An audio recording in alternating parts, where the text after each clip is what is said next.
సోదరి సహోదరులారా, మీ అందరికీ ప్రభు పేరట శుభములు.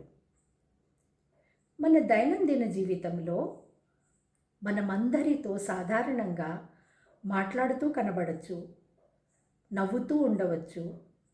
కానీ కొందరి హృదయాలలో మాత్రము చెప్పలేని బాధలు, ఎన్నో కష్టాలు, ఎన్నో భయాలు వేధిస్తుంటాయి. అవి ఆరోగ్యపరమైనవే కావచ్చు, ఆర్థికపరమైనవి కావచ్చు, ఉద్యోగ సమస్యలు అయి ఉండవచ్చు, కుటుంబ కలహాలు కావచ్చు. చెప్పుకుంటూ పోతే ఎన్నెన్నో. మరి ఇలాంటి బాధలలో నేడు నీవు ఉన్నావా? దిక్కుతోచని పరిస్థితులలో ఉన్నావా? ఇక నా సమస్యకి పరిష్కారమే లేదని చింతిస్తున్నావా?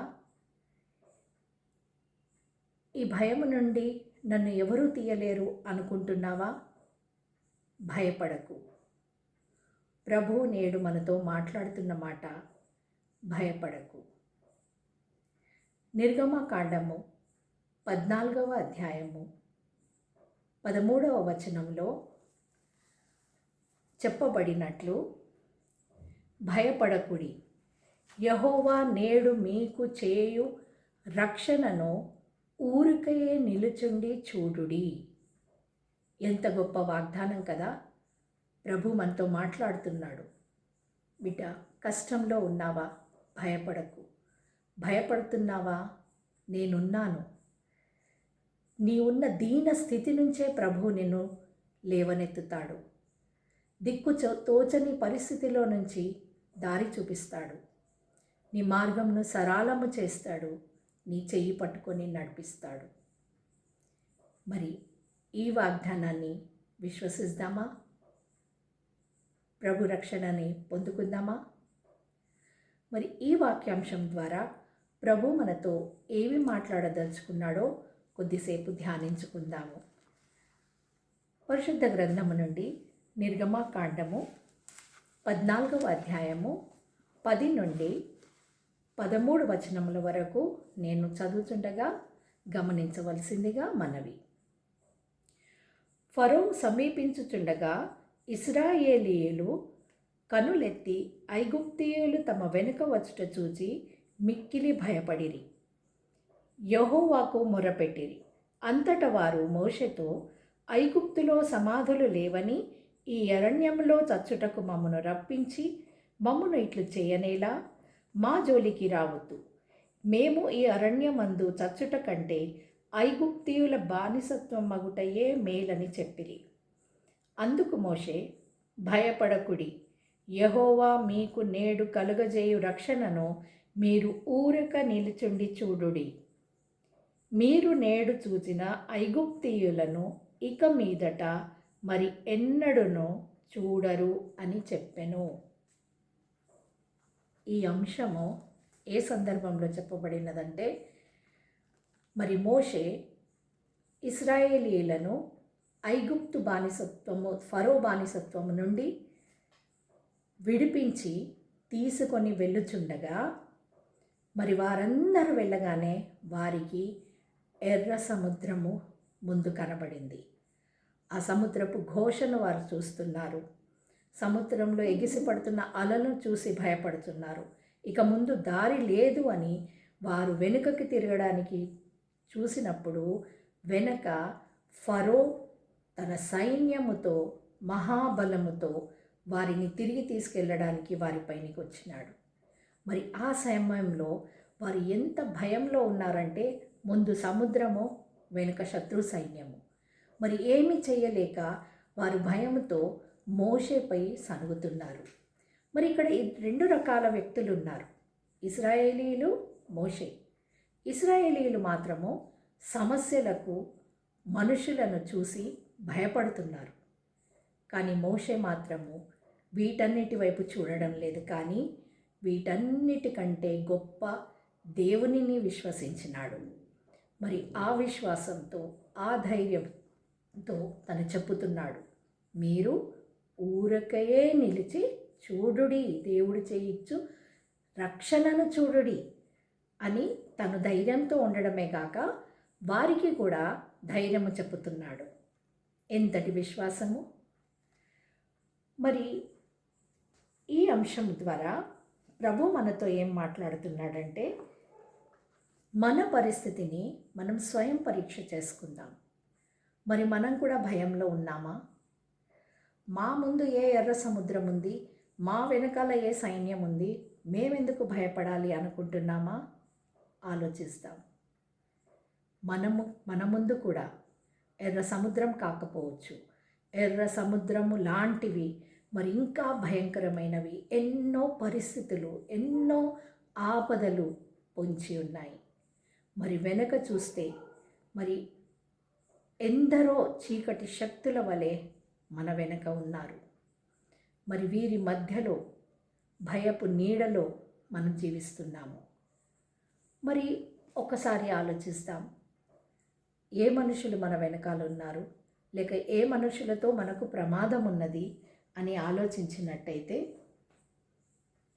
మన సొంత గృహాలలో, కొందరి గృహాలలో, సమాజంలో, సంఘములో కూడా, మరి ప్రపంచమంతా కూడా ఎందరో వ్యక్తులు మరి ఇతరులను భయపెడుతూ, మరి పీడిస్తూ, వేధిస్తూ తిరుగుతున్నారు. మనకు తెలుసు కదా, గృహాలలో ఎందరో టాక్సిక్ రిలేషన్షిప్స్, అది భార్యాభర్తల మధ్యనే కావచ్చు, తల్లిదండ్రుల పిల్లల మధ్యలో కావచ్చు, అక్క చెల్లెళ్ళ మధ్యలో, అన్నతమ్ముళ్ళ మధ్యలో, ఈ విధంగా మరి సమాజంలో మనం ఉద్యోగం చేసే దగ్గర మరి ఎందరో పీడించేవారు ఉంటారు. ఎందరో ధనం గురించి కానీ, లేక అసభ్య ప్రవర్తనతో కానీ, లేక వారు చేస్తున్న తప్పులో మనం సహకరించాలా అని కానీ, లేక ఎన్నో నానా రకాలుగా వేధించేవారు లేకపోలేదు. మరి చాలామంది ఈ పోటీ పడేవారు ఉంటారు. మన దగ్గర వాళ్ళకంటే, ఇతరుల దగ్గర వాళ్ళకంటే మంచి ఫోన్ ఉన్నా వాళ్ళు ఓరలేరు, వారు మంచి బట్టలు వేసుకున్నా వీరు సహించలేరు. మరి వారి దగ్గర ఉన్న గృహాలను చూసి, వారికి ఉన్న సంపదను చూసి ఎంతో ఈర్ష్యతో మరి వారిని ఏదైనా ఒక రకంగా మరి నష్టపరచాలా అని పొంచే ఉంటారు. మరి అదియు కాక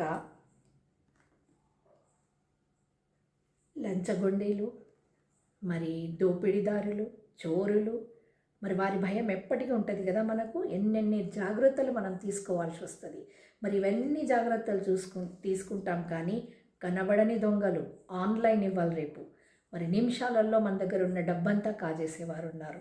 మరి వాళ్ళతో భయం, సైబర్ క్రైమ్, ఎన్నెన్ని రకాలుగా మనం పెద్దవాళ్ళమే ఈ విధంగా భయపడిపోతుంటే మరి యవ్వన బిడ్డలు, చిన్న బిడ్డల సంగతి ఏంటి? మరి యవ్వన బిడ్డలు మరి వారిని ఎన్నో రకాలుగా బ్లాక్మెయిల్ చేసేవారు ఉంటారు. మరి చిన్న పిల్లలను కూడా స్కూల్లో బులియింగ్ చేస్తారు. పెద్ద పిల్లలు వారిని కొట్టడము, వారి టిఫిన్స్ లాక్కోవడము, వారిని నానా విధాలుగా టీజ్ చేయడము, ఇలాంటివి చేసి వాళ్ళని బెదిరిస్తుంటారు. మరి మనుషులు మన వెనకాల ఎందరో ఆ ఉచ్చులో బిగించుకుపోయి ఉన్నారు. మరి ఇలాంటి వ్యక్తులతో వాళ్ళు వేదన చెందుతున్నారు. మరి మనుషులేనా మనం ఒకరిని ఒకరు వేధిస్తున్నది? ఈ మనుషులేనా? పరిస్థితులు ఏం లేవు కదా అనుకోవడానికి ఉందా? కాదు, పరిస్థితులు ఇంకా భయంకరంగా ఉన్నాయి. అవేమంటే ఆరోగ్య సమస్యలు తీసుకుంటే మనం చూస్తున్నాము. మరి బర్డ్ ఫ్లూ పోయింది, స్వైన్ ఫ్లూ వెళ్ళిపోయింది, మరి ఆ తర్వాత ఫ్లూ అన్నారు, ఇన్ఫ్లుయెన్జా అన్నారు, చికెన్ గున్యా అన్నారు. ఇవన్నీ దాటిపోయినాక అన్నిటికంటే మించిన కోవిడ్-19 కరోనా వైరస్ మహమ్మారి ప్రపంచాన్నే గడగడలాడించేసింది. మరి ఇలాంటివి ఎన్నో కొత్త కొత్త వ్యాధుల చేత ప్రపంచమంతా పాండమిక్ సిచ్యుయేషన్లో ప్రపంచం మరి ఈ వ్యాధులు, ఈ బయాలజికల్ వెపన్స్ అని, లేక యుద్ధాలని, మరి ఒక దేశం మరొక దేశం పైన ప్రపంచమంతటా ఆరోగ్య సమస్యలు, మరి ఫైనాన్షియల్ క్రైసిస్, రిసెషన్, లేక భూకంపాలు ఒక దిక్కు, ప్రకృతి వైపరీత్యాలు, వరదలు, అతివృష్టి, అనావృష్టి, కరువు కాటకాలు, మరి ఎన్నెన్ని రకాల జటిలమైన సమస్యలు ఒక సముద్రంలాగా మన ముందున్నాయి. మనుషులు మనల్ని భయపెడుతున్నారు, పరిస్థితులు మనల్ని భయపెట్టిస్తున్నాయి, ఈ పిడుగుల వర్షాలు, మరి ఈ రకమైన ఎన్ని విధాల మరి ఉన్నాయంటే లిస్ట్ ఇంకా అయిపోలేదండి. అందులో మనం చూస్తే నిరుద్యోగ సమస్యలు, పెరుగుతున్న ధరలు, గ్యాస్ షార్టేజ్ అంటారు, మరి వాటర్ స్కేర్సిటీ మన సిటీలో మనము ఇప్పుడు గమనిస్తున్నాము కొంతగా. మరి అంతేకాకుండా ఎక్స్ట్రా మ్యారిటల్ అఫైర్స్, ఆడ మగ తేడా లేకుండా, వాయు వరుసలు లేకుండా, మరి మానసిక వికృతి గల మానసికత్వంతో వారు బాధితులై ఉన్నారు, మరి అనేకులను బాధపడుతున్నారు. మరి ఈ రకమైన ఎంతో భయంకరమైన విషయాలు మనం చుట్టూ జరగడం మనం చూస్తున్నాము. మరి ఇలాంటి పరిస్థితులలో చిన్నపిల్లలు, యవన బిడ్డలు, ఒకసారికి చూస్తే పెద్దవారు కూడా ఎంతగా ఫ్రస్ట్రేట్ అయిపోతున్నారు, ఎంతగా డిప్రెషన్కి గురవుతున్నారంటే, మరి వారు కొన్నిసార్లు వాళ్ళ ఫెయిలియర్ని కానీ, వాళ్ళ భయాలని కానీ వాళ్ళు జయించలేక, ఎవరితో పంచుకోలేక ప్రాణాలు కూడా వదులుకుంటున్నారు. మరి ఇంతే కాకుండా ఈ పోటీ ప్రపంచంలో రకరకాల ఆకర్షణలు, మరి వాటిలో పడి ఈ సాంకేతిక పరిజ్ఞానము, సోషల్ మీడియా, మరి ఏఐ, కృత్రిమ మేధస్సు, మరి ఇది వచ్చిన తర్వాతనైతే జనాలు ఎంతగా మరి దానికి లోనైపోతున్నారంటే మంచికి వాడుతున్నారు, మరి అదేవిధంగా దానికి అడిక్ట్ కూడా అయిపోతున్నారు. మరి ఈ ప్రపంచమే ఎట్లా మారిపోయిందంటే ఒక కృత్రిమ ప్రపంచము, అది రియాలిటీని ఫేస్ చేయలేకపోతున్నారు. మరి దాంట్లో పడివారు మరి ఎంతగా మనుషులు మానసికంగా మారిపోతున్నారంటే ఎన్నో వ్యసనాలకు గురైపోతున్నారు.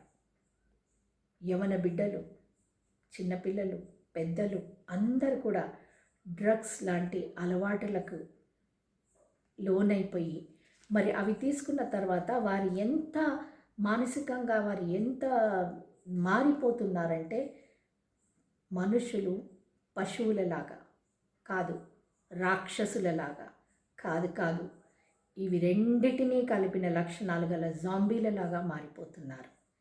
మరి ఆ మైకంలో వారు ఏం చేస్తున్నారో వారికి తెలియదు. పసిబిడ్డలని చూడరు, వయోవృద్ధులు అని చూడరు. ఎవరిని పడితే వారిని నరికేయడము, చంపేయడము, అత్యాచారం చేయడము, ఇవన్నీ చేస్తూ మరి ప్రపంచమంతా కూడా ఎంత భయంకరంగా మారిపోతుందంటే, మరి ఈ భయపు నీడలో మనము జీవించుచుండగా మన పరిస్థితి కూడా ఆనాటి ఇశ్రాయేలీయుల వలె ఉన్నదా, లేక మనము మోషే వలె ధైర్యంగా ఉన్నామా? ఈ పరిస్థితులు ఉన్నాయి. దేవా, ముందు సమస్య, వెనక శత్రువు, అయినా కానీ మోషే చూసింది వీటిని కాదు, వీటికంటే గొప్ప దేవుణ్ణి ఆయన చూసినాడు. గొప్ప దేవుడు నాకు సహాయం చేయగలడు అని విశ్వసించినాడు. మరి మనము మోషేలాగా దేవుని వైపు చూస్తున్నామా, లేక పరిస్థితులను చూసి, సమస్యలను చూసి, వ్యక్తులను చూసి భయపడిపోతున్నామా? మరి మనల్ని మనము పరీక్షించుకుందాం. మరి ఇలాంటి పరిస్థితులలో కష్టాలు, సమస్యలు సునామీతో కూడిన సముద్రంలాగా పోటెత్తుతుంటే, ఈ దిక్కుతోచని పరిస్థితిలో దేవుడు మనకు వాగ్దానం చేయుచున్నాడు, భయపడకుడి. మరి మోషేకి పరిస్థితులు అవి లేవా, భిన్నంగా ఉన్నాయా అంటే కాదు. మోషే కూడా అదే పరిస్థితి మధ్యలో ఉన్నాడు. మోషే ముందు కూడా సముద్రం ఉంది, మోషే వెనకాల కూడా శత్రువులు ఉన్నారు. కానీ ఆయన నమ్మిన మాట ఏంటిదంటే, సమస్య లేదని కాదు, సమస్యను తిరస్కరించినాడని కాదు, సమస్య ఉంది, అది వాస్తవమే. శత్రు సైన్యం ఉంది, అది నిజమే. పరిస్థితి కఠినతరమే. కానీ మోషే దేవుని శక్తిని అరిగినాడు. నీ జీవితంలో ఎర్ర సముద్రం ఏదో, లేక నా జీవితంలో ఎర్ర సముద్రం ఏదో మనకే తెలుసు, ఇతరులకి తెలియదు.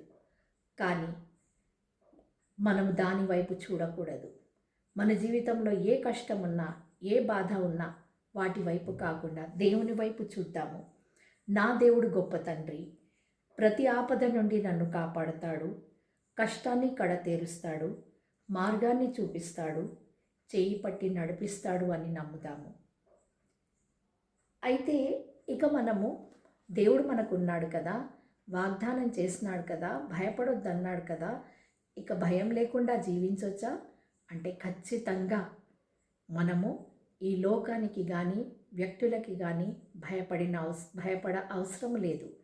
కానీ దేవుడు మనల్ని భయం లేకుండా జీవించమన్నాడు, కానీ భయము తప్పి జీవించమనలేదు.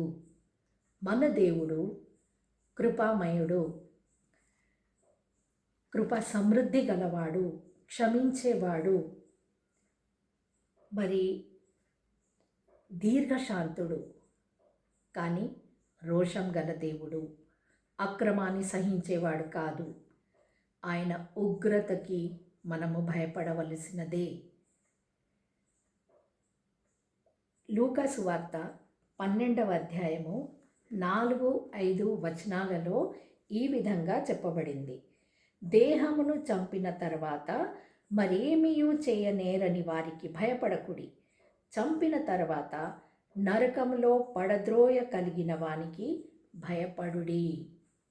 మనకేం పాస్ ఇచ్చేయలేదు దేవుడు, నిర్భయంగా జీవించు అని అనలేదు. కానీ దేవుని చిత్తానుసారంగా భయభక్తులతో జీవించమన్నాడు. మరి భయభక్తులు కలిగి దేవుని వైపు చూస్తూ బ్రతికి ఆయన ఇచ్చే రక్షణను వణుకుతో కొనసాగించుకోవాలి. కేవలము ఆయన రక్షిస్తానన్నాడు. దేవుడు యెహోవా మీకు చేయు రక్షణను ఊరికే నిలుచుండి చూడుడి అన్నాడు. అంటే మనకు రక్షణ ఇస్తున్నాడు, భయంను తప్పిస్తున్నాడు. కానీ ఆ రక్షణను కాపాడుకోవడానికి భయముతో వణుకుతో మనం కాపాడుకోవాలి. మరి ఇక్కడ ఫిలిప్పీయులకు రాసిన పత్రిక 2వ అధ్యాయము 12వ వచనంలో భయముతో వణుకుతో మీ స్వరక్షణను కాపాడుకొనుడి అని రాయబడి ఉన్నది. వణుకుతో మనం కాపాడుకోవాలంట, కొనసాగాల, రక్షణలో మనము కొనసాగాల అని అక్కడ రాయబడి ఉన్నది.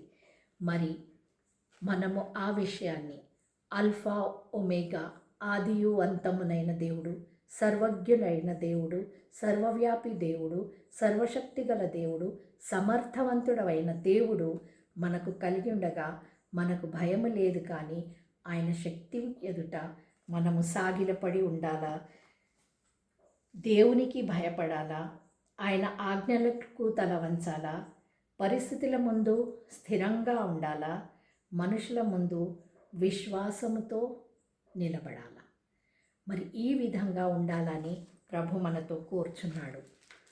మరి మనం కూడా పరిస్థితుల వైపు చూడొద్దు, దేవుని వైపు చూస్తాము, దేవునికి అనుకూలమైన జీవితంను జీవిస్తాము. మనం నేడు ప్రార్థిస్తాము, దేవా మాకెన్నో భయాలున్నాయి, మేము అంగీకరిస్తున్నాము ప్రభువా, మా చింతలను నీ పాదాల చెంత పెట్టుచున్నాము తండ్రి, మా జీవితాలను మీ చేతిలో ఉంచుచున్నాను ప్రభువా. మరి నాయన భయపడకు అన్న వాగ్దానంతో నీ చల్లని స్వరముతో మమ్మల్ని ధైర్యపరిచిన దేవునికి వందనాలు చెల్లిస్తాము, నిండు మనస్సుతో కృతజ్ఞతలు చెల్లిస్తాము. మరి దేవుడు మాతో ఉన్నాడు అనే విశ్వాసాన్ని, ఆ కృపను మాకు దయచేయి ప్రభువా అని దేవుని ప్రాధేయపడదాము. మరి దేవుడు మనకు తోడుండగా విరోధి ఎవరు లేరు కాబట్టి భయం లేకుండా జీవించే కృప మనందరికీ ఆ ప్రభు దయచేయునుగాక. ఆమేన్.